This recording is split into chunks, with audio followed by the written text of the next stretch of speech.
I found the box while cleaning out my father's workshop after the funeral. Buried beneath 30 years of tools, receipts, and automotive manuals in a corner cabinet that hadn't been opened since I was a kid. Just an ordinary shoebox, except for the heavy-duty padlock keeping it closed. My name is Michael Donovan, 36 years old, high school history teacher in Rochester. Dad had been gone 3 weeks, heart attack, while working on his beloved '67 Mustang. Mom had passed 5 years earlier, cancer. I was an only child with no one left, standing alone in a dusty workshop, holding a locked box that shouldn't have existed. I don't break things. I don't force situations. That's not who I am. I teach teenagers about the Civil War and World War II. I coach JV baseball. I grade papers on weekends. But something about that box, the weight of it, the deliberate way it had been hidden, told me this wasn't just forgotten junk. So I found Dad's bolt cutters, snapped the lock, and sat down on his workbench to see what he'd kept hidden all these years. Inside were documents, birth certificates, old photographs, letters, newspaper clippings. At first, nothing seemed unusual. Then I found the birth certificate. Mine. Except it wasn't mine, not really. The name matched, Michael James Donovan. The birth date matched, April 17, 1989. But the parents listed weren't Robert and Susan Donovan. According to this document, my biological parents were Thomas and Elizabeth Hargrove. I stared at it for a long time, my hands starting to shake. This had to be some mistake. Some mix-up. I kept digging. Next came newspaper clippings from 1989. Local couple dies in house fire. Thomas and Elizabeth Hargrove, both 29, had died when their home burned down. The article mentioned they were survived by their infant son, who had been staying with a family friend the night of the fire. That friend was identified as Robert Donovan, my father. Below that was another clipping, this one about the investigation. Fire ruled accidental. Then formal adoption papers. Robert and Susan Donovan adopting me, dated 2 months after the fire. The box also contained a small leather journal with a faded name stamped on the cover, Elizabeth Hargrove. I opened it, started reading, and by midnight, I knew everything. And nothing would ever be the same. Elizabeth had been my father's colleague at the architectural firm where they both worked. Her journal detailed their affair, which had started in 1988 and ended when she became pregnant. She'd chosen to stay with her husband, Thomas, but Robert had become increasingly unstable, threatening to tell Thomas everything if she didn't leave him. The final entry was dated 3 days before the fire. Robert came by again today, said this was my last chance. I'm telling Thomas everything tomorrow. We'll get through this together. I just want Robert out of our lives. I sat there until dawn, reading those entries over and over, trying to process the implications. The man who raised me, the man I'd just buried, had been having an affair with my biological mother. A fire had conveniently killed both my biological parents 3 days after she threatened to end all contact with him. And then he'd adopted me, raised me as his own, never once hinting at the truth. But something didn't add up. The fire investigation had ruled it accidental, faulty wiring in the basement. Could he have really gotten away with murder? Or was I jumping to terrible conclusions? I needed to know more before I did anything. So I started making quiet moves. Nothing dramatic, just careful research. That's my nature. Methodical, thorough, patient. My students joke that I'm like a detective who never raises his voice. Now those skills had a purpose. First, I called the Rochester Police Department about accessing old case files. Got nowhere. Then I tracked down the fire investigator who'd worked the case, now retired in Florida. Left 3 messages before he called back. Hargrove Fire? 1989. Yeah, I remember it, Marshall Davies said, his voice raspy from years of smoke and cigarettes. Terrible thing. Young couple. Was there ever any suspicion it wasn't accidental? I asked, trying to keep my voice neutral. A long pause followed. Why you asking about this? Historical research, I lied. I'm working on a book about significant Rochester fires. Davies laughed. Hell of a coincidence. Someone else was asking about this same fire a couple months back. Another writer, I guess. My heart skipped. Do you remember who? Nah, just some woman. Asked a lot of detailed questions. I told her the same thing I'll tell you. Officially, it was accidental, bad wiring. Unofficially, there were some oddities. Points of origin seemed suspicious, but we couldn't prove anything. Why stir up trouble without proof? Especially with that poor baby involved. That poor baby. Me. This woman who contacted you. I pressed. Did she leave a name?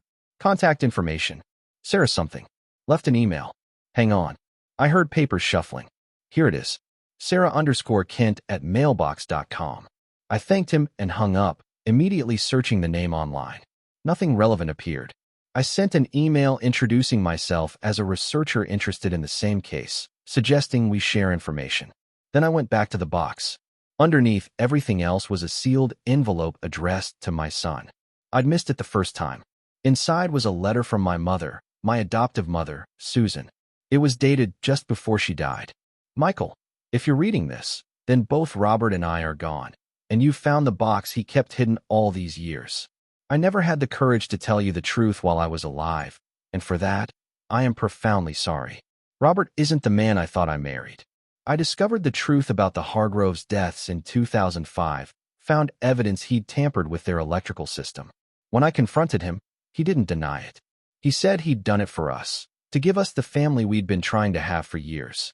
He swore the fire was only supposed to start after they got out, just destroy their home, scare them into moving away. He never intended for them to die. I didn't know whether to believe him. I stayed because of you. You loved him so much, and I couldn't bear to destroy your relationship with the only father you'd ever known. I've lived with this secret for nearly 20 years. I hope someday you can forgive me. I've left something for you with my sister Margaret. She doesn't know what it is, only that she's to give it to you if you ever ask about the Hargroves. I love you, Mom. The letter felt like a physical blow. My mother had known. She'd protected him, protected me from the truth. And now she was sending me to Aunt Margaret, who I hadn't seen since the funeral. I drove to Margaret's house the next day. She lived alone since Uncle Paul died, a small ranch house filled with quilting projects and photos of grandchildren. When I asked about the Hargroves, her face went pale. How do you know that name? She whispered. I found Mom's letter, I said simply. She nodded slowly, disappeared into her bedroom, returned with a small safety deposit box key. Downtown First National. Box 437. Susan set it up years ago. Said you'd come asking someday. She squeezed my hand. Whatever's in there, remember that she loved you more than anything. The safety deposit box contained a single USB drive and another note. What's on this drive is dangerous. It's a copy of Robert's computer files from 2005. I hired someone to get them without his knowledge after I found an old receipt for electrical supplies purchased the week before the Hargroves died. Make of this what you will. Be careful. That night, I plugged in the drive. It contained hundreds of files, mostly work documents from the architectural firm. But there was also a folder labeled T&E. Inside were photographs. Surveillance photos of Thomas and Elizabeth Hargrove. Their house. Their cars. Their schedules meticulously documented. And detailed notes about how to make an electrical fire look like an accident. The evidence was overwhelming. My father, the man who'd taught me to ride a bike, helped with my homework, cheered at my baseball games, had murdered my biological parents.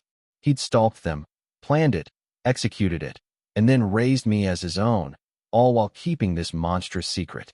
I didn't sleep that night, or the next. On the third day, I received a reply from Sarah Kent. Mr. Donovan, I'm not a researcher. I'm Elizabeth Hargrove's younger sister. I've been looking into my sister's death for years. We should meet. 2 days later, I sat across from a woman who looked startlingly like the photos I'd found of Elizabeth. Same auburn hair, same piercing green eyes. Sarah was 58 now, a retired nurse living in Buffalo. I never believed it was an accident, she said, stirring her coffee. Lizzie called me the night before the fire, said she was finally going to tell Thomas about the affair, end things with Robert once and for all. She sounded scared but determined. Next thing I know, they're both dead, and their baby, you, is adopted by the very man she was afraid of. Why didn't you fight the adoption? I asked, no accusation in my voice, just curiosity. Sarah's eyes filled with tears. I tried, but I was young, single, no financial stability. Robert had a solid marriage, good job, perfect references. And there was no evidence of foul play, just my suspicions. The court ruled in his favor. But you never stopped looking. Never. For 35 years, I've been gathering scraps of information. But I hit dead ends everywhere until recently. I've been talking to people who worked at the architectural firm back then. One secretary remembered that Robert had access to building plans for all his clients' homes, including any electrical work. He'd have known exactly how to make it look like an accident. I nodded, then reached into my bag. I have evidence. I showed her everything. The journal, the surveillance photos, the detailed plans. Sarah's hands shook as she examined it all. This is it, she whispered. This is what I've been searching for all these years. She looked up at me, her expression a mixture of vindication and grief. What do you want to do with it? That was the question, wasn't it? What did I want? Justice for the Hargroves? Both my fathers were dead now, my biological father who I'd never known, and the man who'd raised me, who'd also been his murderer. Would dragging this into the light help anyone? Or would it just destroy what remained of my family's memory? I don't know yet, I answered honestly. But I'm not making this decision alone anymore. Over the next few weeks, Sarah and I pieced together the full story.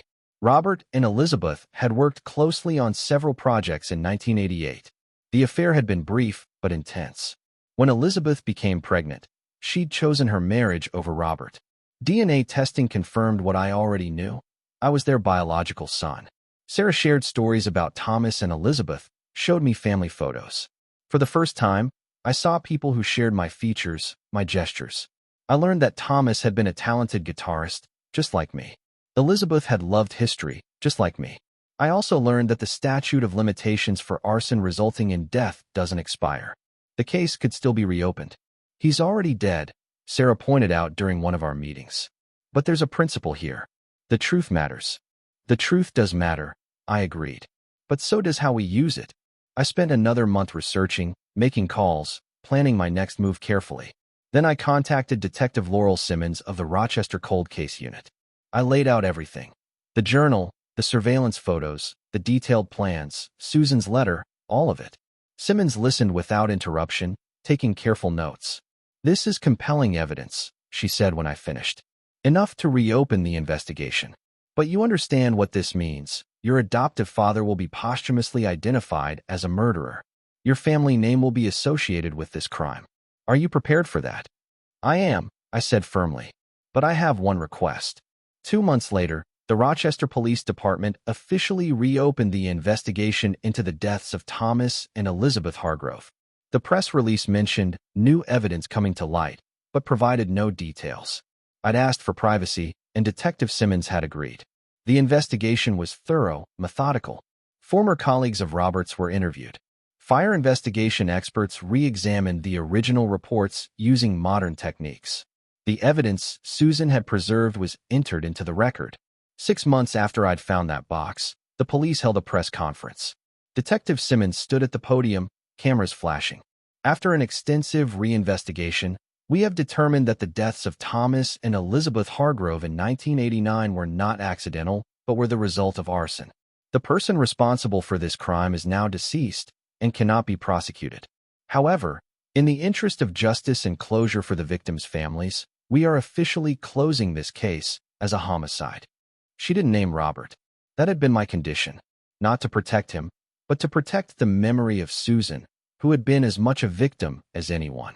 And, selfishly perhaps, to protect myself from becoming nothing more than the murderer's son in the eyes of my community, my students, my friends. That evening, Sarah and I visited the cemetery where Thomas and Elizabeth were buried. We placed flowers on their simple headstones, standing together in the fading light. "Do you feel closure?" she asked softly.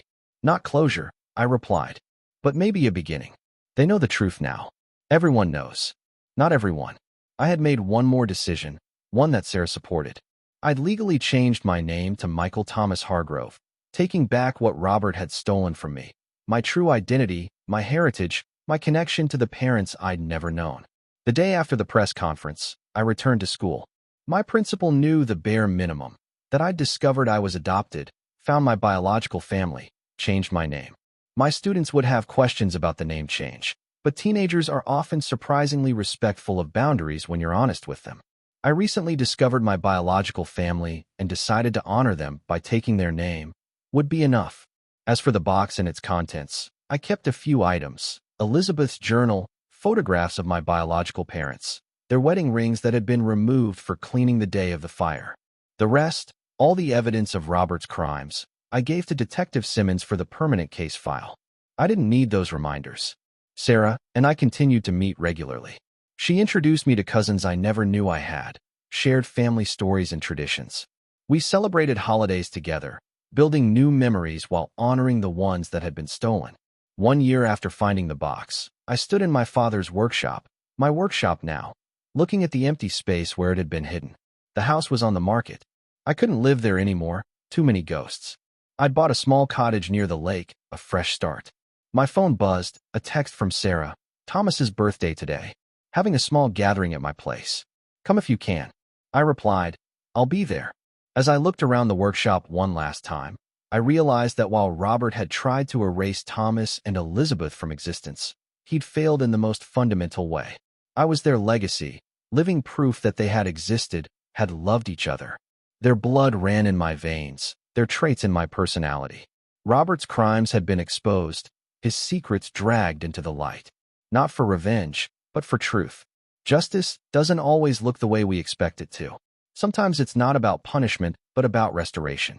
Restoring names, identities, histories that were taken away. I couldn't bring Thomas and Elizabeth back, couldn't punish Robert beyond exposing his crimes. But I could reclaim what was rightfully mine, my heritage, my history, my true name. As I locked the workshop door for the final time, I felt a sense of peace I hadn't experienced since finding that box. The past couldn't be changed, but the future was mine to shape. And I would build it on truth, not secrets. On light, not darkness. On the foundation of knowing exactly who I was and where I came from. Michael Thomas Hargrove, son of Thomas and Elizabeth. Teacher, coach, keeper of the truth. And finally, after all these years, no longer a secret.